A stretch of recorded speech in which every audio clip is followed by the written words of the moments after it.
नमस्कार दोस्तों, स्वागत है आप सभी का कहानियाँ विद गुंजन केन में। दोस्तों, आज सबसे पहले मैं आप सबसे एक क्वेश्चन करना चाहता हूँ। क्या आपको लगता है कि आज के युग में किसी संत के थ्रू कुछ चमत्कार हो सकते हैं? हाँ भी और ना भी। ना इसलिए क्योंकि आपको पता ही है कि आजकल सोशल मीडिया का ज़माना है और आए दिन किसी नए बाबा के कांड खुलासे सोशल मीडिया पर होते ही रहते हैं। कलयुग है। और हाँ इसलिए क्योंकि आज भी भलाई इस दुनिया में जारी है। जी हाँ दोस्तों, आज मैं ऐसे ही एक संत नीम करोली बाबा के बारे में आपसे बात करने जा रहा हूँ। उन्हें कई नामों से जाना जाता है, नीम करोली बाबा, नीम करोली बाबा, और सबसे ज़्यादा जो उनका नाम फेमस है वो है महाराज जी। दोस्तों, नीम करोली बाबा का असली नाम लक्ष्मी नारायण शर्मा था। उनका जन्म लगभग 1900 के आसपास हुआ था और उत्तर प्रदेश के फिरोज़ाबाद ज़िले में एक गांव है अकबरपुर, वहाँ उनका जन्म हुआ था। वो एक साधारण परिवार से बिलोंग करते थे और उनके माता पिता ने उनका विवाह जो है वो लगभग 11 वर्ष की उम्र में करा दिया था। बहुत ही जल्दी उनका विवाह हो गया था, लेकिन वो साधारण पुरुष नहीं थे, इसलिए उन्हें वैवाहिक जीवन कुछ ज़्यादा रास नहीं आया। इसीलिए माना जाता है कि लगभग 17 वर्ष की उम्र में उन्हें अध्यात्म का पूरा ज्ञान हो चुका था। वास्तविक यानी कि दुनिया की सच्चाई क्या है और असली सत्य क्या है वो उनको 17 वर्ष की उम्र में पता चल चुका था। है ना ये अद्भुत बात। और इसीलिए कुछ वर्ष बाद वो अपने घर को, परिवार को, बीवी बच्चों सबको त्याग कर अध्यात्म के मार्ग पर चल पड़े। और इनके कई सारे चमत्कारों के बारे में मैं आज आपसे बात करने जा रहा हूँ।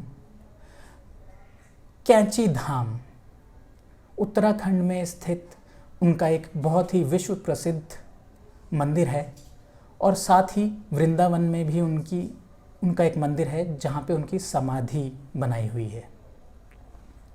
दोस्तों, उनके सबसे प्रसिद्ध भक्तों में से एक हैं रिचर्ड एल्पर्ट, जो कि हार्वर्ड के एक प्रोफेसर हैं।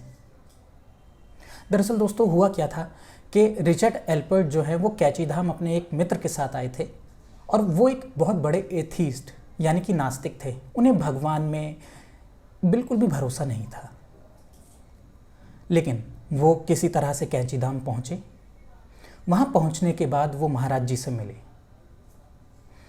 कहा जाता है, जहाँ तक मैंने कुछ वीडियोस में और देखा है, कुछ ब्लॉग्स में पढ़ा है, वहाँ पर बताया जाता है कि रिचर्ड एल्पर्ट जो हैं वो जब महाराज जी से मिल रहे थे तो उस वक्त वो आसमान की तरफ देख रहे थे, तो उन्हें तारों में अपनी माँ नज़र आ रही थी, उन्हें अपनी माँ की याद आ रही थी।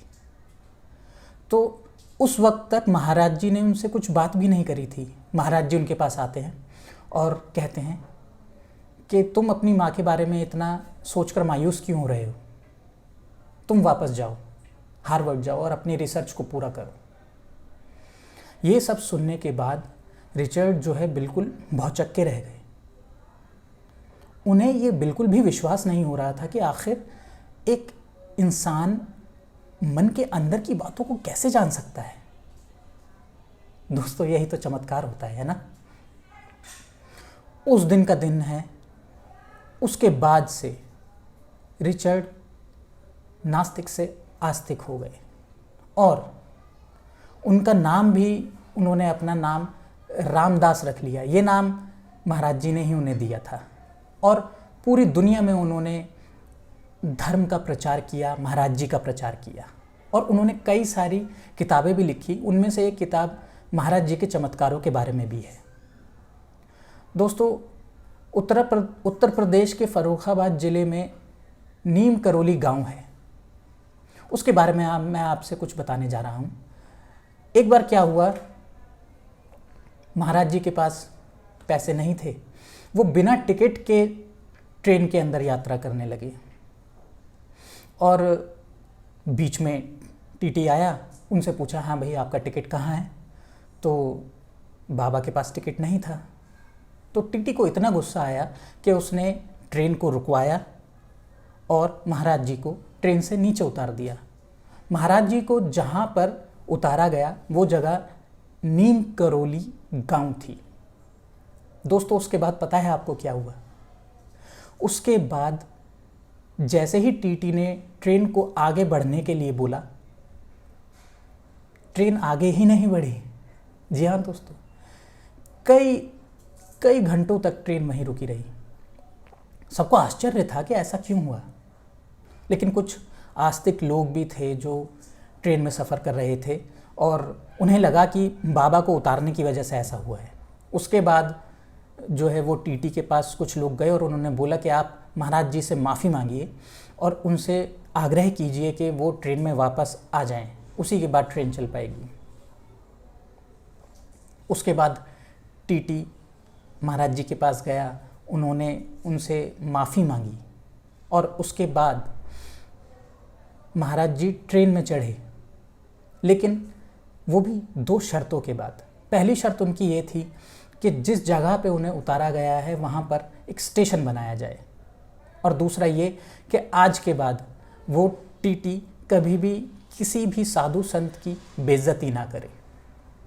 और इसके बाद महाराज जी ने ट्रेन को आगे बढ़ने के लिए आज्ञा दी और दोस्तों सचमुच ट्रेन उसके बाद आगे बढ़ चली। है ना ये चमत्कार वाली बात? दोस्तों एक और बहुत ही फेमस चमत्कार है जो कि बुलेट प्रूफ जैकेट के नाम से प्रसिद्ध है। शायद आपने ये कहानी सुनी होगी। दरअसल क्या हुआ था, 1943 में आपको पता है कि वर्ल्ड वॉर सेकंड चल रहा था। वहीं पर फतेहगढ़ जो कि उत्तर प्रदेश में स्थित है, वहाँ पर एक दंपति रहता था, बूढ़ा दंपति। उनका बेटा फौज में भर्ती था जो कि ब्रिटिश सेना की तरफ से बर्मा फ्रंट पर जापानी सैनिकों से लड़ रहा था। तो क्या होता है, एक दिन अचानक यूं ही महाराज जी उस दंपति की चौखट पर पहुंचते हैं और कहते हैं कि जी मैं आज रात आपके यहाँ पर रुकूंगा। वो दंपति भी बाबा जी को जानते थे, उनके बहुत बड़े भक्त थे, लेकिन उनको हैरानी हुई कि आखिर ऐसा आज क्या हो गया कि बाबा खुद हमारे दर पर चल कर आए हैं। तो दंपति ने बाबा के रुकने का सारा इंतज़ाम किया। वो गरीब थे लेकिन फिर भी जितना हो सकता था अपनी हैसियत के हिसाब से उन्होंने आयोजन किया। महाराज जी को खाना परोसा और उनके सोने की का भी इंतज़ाम किया। आंगन में बाबा सो रहे थे, लेकिन सचमुच उस दिन वो दंपति सो नहीं पाया, क्योंकि महाराज जी नींद में कराह रहे थे। ऐसा प्रतीत हो रहा था जैसे उन्हें बहुत ज़्यादा पीड़ा हो रही है और वो बहुत बड़ी मुसीबत में है। ये देखकर दंपति के होश उड़ गए। वो बाबा जी को जगाना भी नहीं चाहते थे कि कहीं महाराज जी नाराज़ ना हो जाएं, उनकी नींद टूट जाएगी, और वो पूरी रात बाबा के पास बैठे रहे। सुबह हुई, महाराज जी उठे और उन्होंने कंबल को लपेटा और दंपति को ये कहते हुए सौंप दिया कि इसको बिल्कुल भी मत खोलना और इसको गंगा नदी में प्रवाहित कर देना। दंपति भौचक्के रह गए, लेकिन महाराज जी की उन्हें आज्ञा माननी थी तो उन्होंने मानी और कंबल को बिना खोले गंगा नदी में प्रवाहित कर दिया। लेकिन जब वो प्रवाहित करने जा रहे थे उस कंबल को, उन्हें कंबल में बहुत ज़्यादा वज़न महसूस हुआ और ये ऐसा उन्हें प्रतीत हुआ जैसे कि कंबल के अंदर लोहे का कुछ बहुत सारा सामान मौजूद है। और दोस्तों महाराज जी ये कहते हुए उनसे वहाँ से चले गए कि जाओ, आज से ठीक 1 महीने बाद तुम्हारा बेटा वापस लौट आएगा। और दोस्तों आप जानते हैं क्या हुआ? ठीक 1 महीने बाद उनका बेटा घर वापस लौटता है और दंपति को अपनी आंखों पर विश्वास नहीं होता। वो अपने बेटे से पूछते हैं कि वो कैसा है, तो वो अपना हाल सुनाता है। वो बताता है उस दिन की कहानी। उसने बताया अपने माता पिता से कि लगभग एक रात को वो मरते मरते बचा था। दरअसल हुआ क्या था कि उनकी टुकड़ी पर जापानी सैनिकों ने अचानक ही हमला बोल दिया। संख्या उनकी कम थी और वो इतना ज़्यादा उन्होंने उन पर गोलीबारी करी कि सारे ही सैनिक मारे गए, लेकिन सिर्फ वही बचा। और उसने कहा कि उसे ऐसा महसूस हो रहा था जैसे कि कोई उसके सामने ढाल बनकर खड़ा हो गया है और सारी गोलियां उसके आसपास से निकल रही हैं।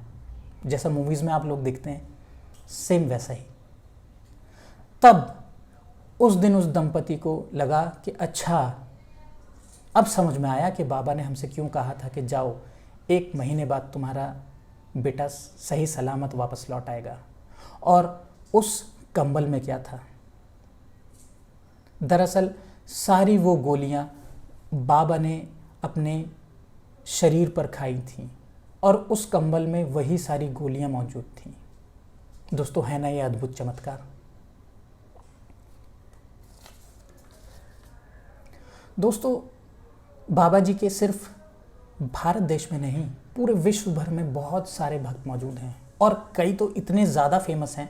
स्टीव जॉब्स, उनका नाम आपने सुना ही होगा, मार्क ज़करबर्ग, जूलिया रॉबर्ट्स, ये बहुत ही फेमस भक्तों में से उनके एक हैं। स्टीव जॉब्स की कहानी तो आपने सुनी ही होगी दोस्तों। दरअसल स्टीव जॉब्स जब अपने शुरुआती दिनों में थे, तो उन्हें समझ नहीं आ रहा था कि वो क्या करें, वो बहुत ज़्यादा परेशान थे। तो किसी ने उन्हें बताया कि उत्तराखंड में कैची धाम है, आप वहाँ जाइए। लेकिन जिस समय स्टीव जॉब्स वहाँ कैची धाम पहुँचे, उससे लगभग 1 साल पहले ही बाबा समाधि ले चुके थे। लेकिन ऐसा कहा जाता है कि वहाँ का वातावरण इतना ज़्यादा पॉजिटिव था कि उन्हें इतनी ज़्यादा पॉजिटिव एनर्जी वहाँ से मिली कि जो वो अपनी एनर्जी वहाँ से लेकर गए, वो उनके इतनी ज़्यादा काम आई कि आप लोग आज जानते ही हैं कि आज एप्पल किस बुलंदियों पर है। और मार्क ज़करबर्ग को भी अपनी फेसबुक कंपनी जब उसकी लॉन्च हुई थी, तो शुरुआती दिनों में बहुत ज़्यादा मुश्किलों का सामना करना पड़ा। उन्होंने भी अपने मेंटोर यानी कि स्टीव जॉब्स से राय ली। तो स्टीव जॉब्स ने भी कहा कि भारत में कैची धाम है, वहाँ पे महाराज जी के दर्शन करके आओ, ज़रूर तुम्हारे साथ कोई चमत्कार होगा। और सचमुच, जब ये तो आपने देखा भी होगा, हमारे माननीय प्रधानमंत्री मोदी जी को जब मार्क ज़करबर्ग ने इंटरव्यू दिया, उसमें बताया भी था कि वो कैसे कैची धाम पहुँचे और उन्हें कितनी पॉजिटिव एनर्जी वहाँ पर लगी। और उसके बाद से उन्हें अपनी ज़िंदगी में जो भी बादल थे, परेशानियों के बादल, सारे छट गए। और जूलिया रॉबर्ट्स बताती हैं कि उन्होंने तो महाराज जी के दर्शन भी नहीं किए थे, सिर्फ उनकी एक फ़ोटो देखी थी और उनकी फ़ोटो से वो इतनी ज़्यादा प्रभावित हुई दोस्तों कि उन्होंने हिंदू धर्म को अपना लिया। इतनी ज़्यादा पॉजिटिव एनर्जी एक फ़ोटो के माध्यम से। तो क्या आप अब भी नहीं मानेंगे कि ये चमत्कार है? दोस्तों, ऐसे कई सारे हज़ारों की संख्या में महाराज जी के चमत्कार मौजूद हैं। किसी ने सही कहा है, मानेंगे तो भगवान है और नहीं मानेंगे तो पत्थर है। तो दोस्तों, आपकी क्या राय है? क्या आप मानते हैं चमत्कारों में? अगर मानते हैं या नहीं मानते हैं, जो भी आपका मत है, प्लीज़ वो मुझे कमेंट बॉक्स में ज़रूर साझा कीजिएगा। और अगर ये वीडियो पसंद आई हो तो प्लीज़ लाइक, शेयर और सब्सक्राइब ज़रूर करिएगा। धन्यवाद।